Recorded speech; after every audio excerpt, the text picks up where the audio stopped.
Welcome to World Prism. Please subscribe and hit the bell icon for more breaking updates. In January 2025, the Philippines released a new national maritime map, a bold political statement in its dispute with China. The map clearly marks the Philippines' exclusive economic zone, or EEZ, extending 200 nautical miles from its shores, based on the 1982 United Nations Convention on the Law of the Sea.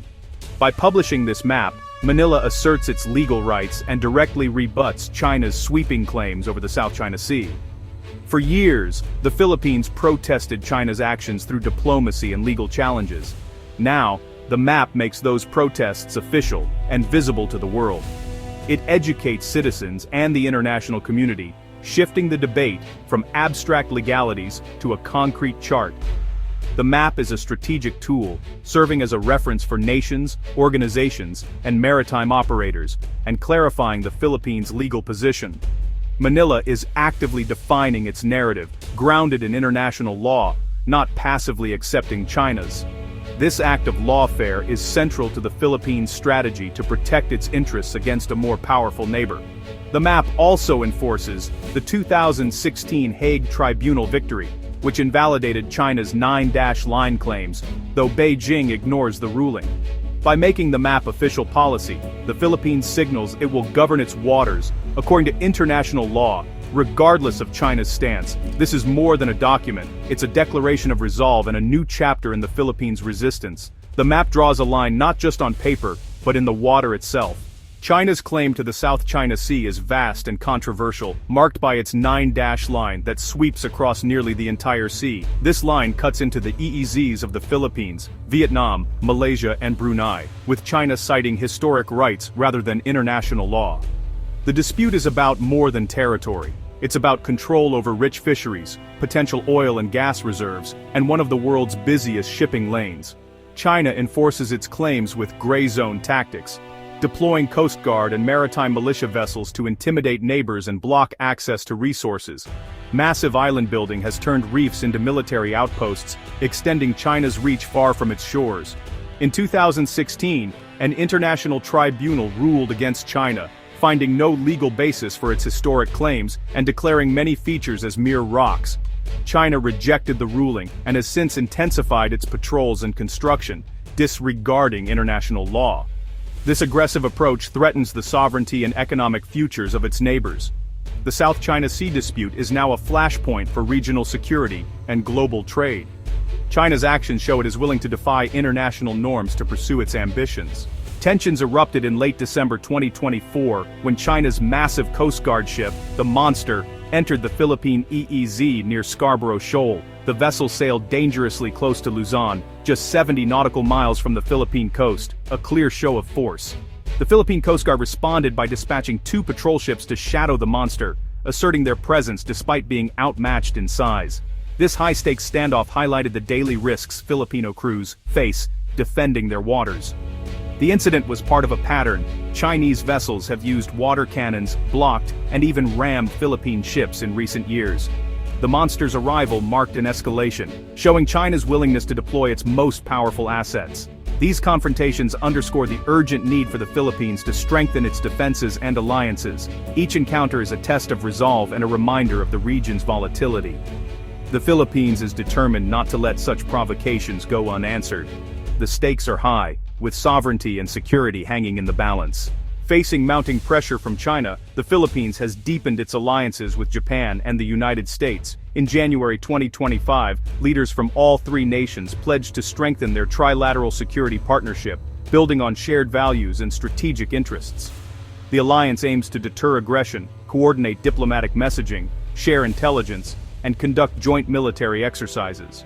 The U.S.-Philippines Mutual Defense Treaty remains the backbone of Manila's security, with Washington reaffirming its commitment to defend Philippine forces in the South China Sea. The U.S. has increased joint patrols and freedom of navigation operations, countering China's military advantage. Japan's role has grown, with officials expressing deep concern over the South China Sea and committing to expanded defense ties. Japanese and Philippine defense ministers have agreed to increase joint training and logistical cooperation. The alliance sends a clear message: aggression against one is a concern for all.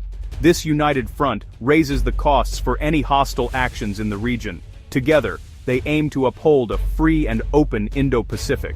Japan's support for the Philippines goes beyond words. It's delivering real hardware and training. In 2023, Japan committed 5 new large patrol ships to the Philippine Coast Guard, joining 12 already in service. These vessels are vital for patrolling the West Philippine Sea and have faced direct confrontations with Chinese ships. Japan is also boosting the Philippines' surveillance capabilities, providing advanced Mitsubishi air defense radars to monitor disputed waters. Through its official security assistance program, Japan has supplied fast patrol boats and advanced sensors, marking a significant policy shift. Japanese destroyers have visited Manila for joint exercises, and naval officers are exploring local shipyards for future repairs. This deepening cooperation enhances the Philippines' ability to defend its maritime domain. If Japanese warships can be maintained in the Philippines, it will boost regional security and alliance interoperability. Japan's commitment is clear. It stands with the Philippines in defending shared interests. The partnership is transforming the region's defense landscape. The standoff at sea is matched by a fierce war of words between Manila and Beijing. Philippine officials, including Coast Guard spokesperson Commodore J. Tariela, have vowed to defend the West Philippine Sea and expose Chinese harassment through transparency and public evidence. President Marcos Jr.'s administration now prioritizes external threats, shifting to a comprehensive archipelagic defense policy.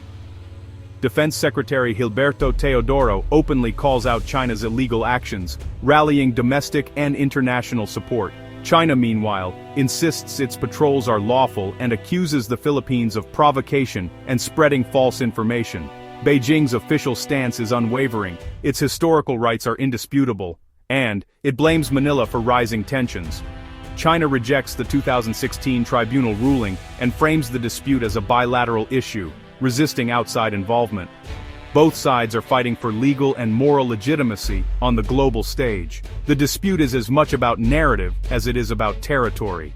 The Philippines' defense of its maritime rights is rooted in a deep seafaring heritage. Recent archaeological finds on Mindoro reveal a maritime culture dating back 35,000 years, showing early Filipinos as skilled ocean navigators and fishers. This ancient legacy shapes the nation's identity and its connection to the sea. The West Philippine Sea is not just a legal zone, it's an ancestral domain, central to Filipino life for millennia. When access to traditional fishing grounds is blocked, it's an attack on both livelihood and heritage. The new maritime map and strengthened alliances are the latest chapter in a long story of defending the seas. Leaders draw on this legacy to rally support and explain their position to the world. The Philippines' claim is grounded in both international law and an unbroken history of seafaring. This connection gives the nation's cause a profound sense of purpose and historical weight.